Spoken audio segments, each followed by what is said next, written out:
Welcome back today. We pause to honor the incredible Americans we've recently lost, alongside other global icons whose journeys left an indelible mark on our collective spirit. If these tributes resonate with you, please consider hitting the like button. Your engagement allows us to continue documenting these legacies with the dignity and focus they deserve. Thank you for joining us. Let's reflect on their lives together. Chip Taylor.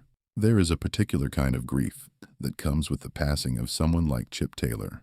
It isn't a loud or jarring transition, but rather a slow settling of a great talent. Passing at 86, Taylor was, at his core, a craftsman of song.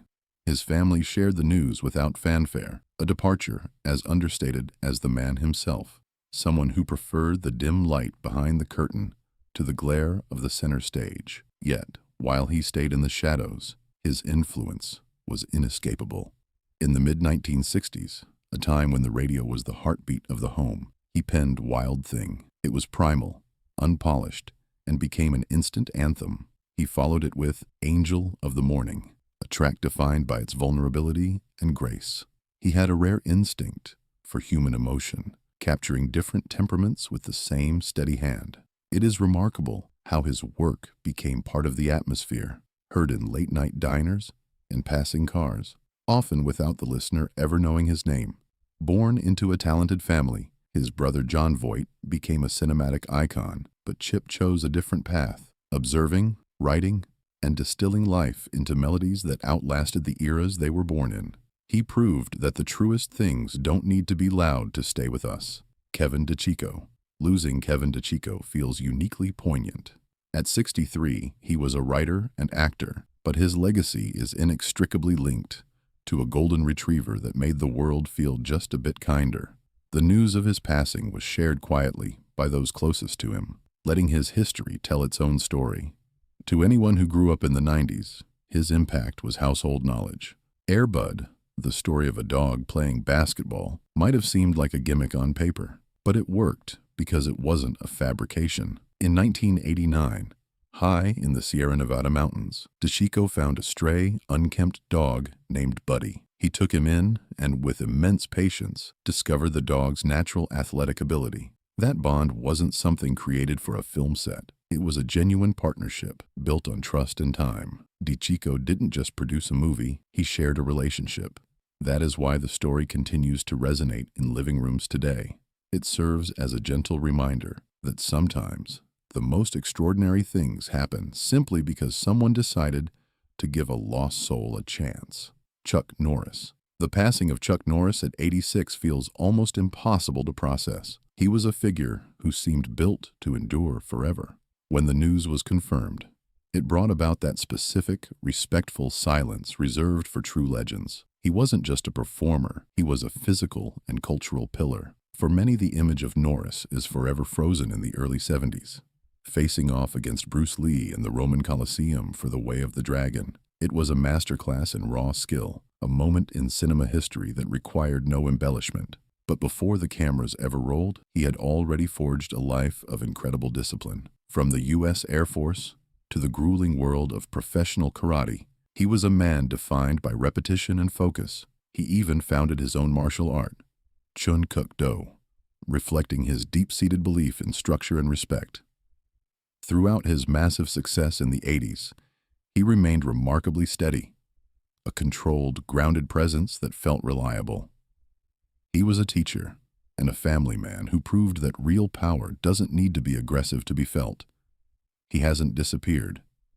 He has simply transitioned into the realm of the greats, leaving behind a legacy of quiet, unshakable strength. Daryl Hall never knew a world without music. Growing up in Pottstown, Pennsylvania, sound wasn't just a hobby in his household. It was an atmosphere. Born in 1946 to musicians, he learned early that while music was beautiful, it was also a demanding discipline. It required practice, correction, and a level of persistence that shaped his early years. By his teens, he was no longer a passive listener. He was chasing a feeling he couldn't yet define, a mix of creative control and emotional release. His time at Temple University in Philadelphia during the late 60s was a turning point. The city was a melting pot of soul and R&B, and Hall absorbed every note. A traumatic incident where he was held at gunpoint in a tough neighborhood stripped away his sense of security, and that tension found its way into his art. His music became deeper and more urgent. When he met John Oates, it wasn't a cinematic moment, just a meeting of two musicians in a rainy city. Their beginning wasn't polished. It was filled with the awkwardness and doubt that define all great starts. Hall carried a heavy internal pressure, a drive to make something that mattered. The road to success was long. Early albums didn't set the world on fire, and the grind of playing for disinterested audiences tested his resolve. But he didn't quit. By the mid-70s, with hits like Rich Girl, he became a voice that was recognizable in seconds. Yet, fame brought a new kind of weight, the responsibility of constant reinvention. The 80s were a blur of massive hits and relentless touring, a period where the duo defined the sound of a generation. But underneath the polish, Hall felt a growing distance. The music began to feel like an obligation rather than a discovery. In the years that followed, Hall stepped back to find himself again. He dealt with personal shifts, from professional distance with Oates to private life changes, all while trying to balance who he was with who the world expected him to be. He eventually found a new rhythm with Live from Daryl's House, a project that stripped away the spectacle and returned to the heart of the craft. Musicians playing for the love of the sound. Today, his voice carries the texture of all those years, the rise, the pressure, and the eventual peace. He didn't try to stop time. He allowed himself to evolve with it.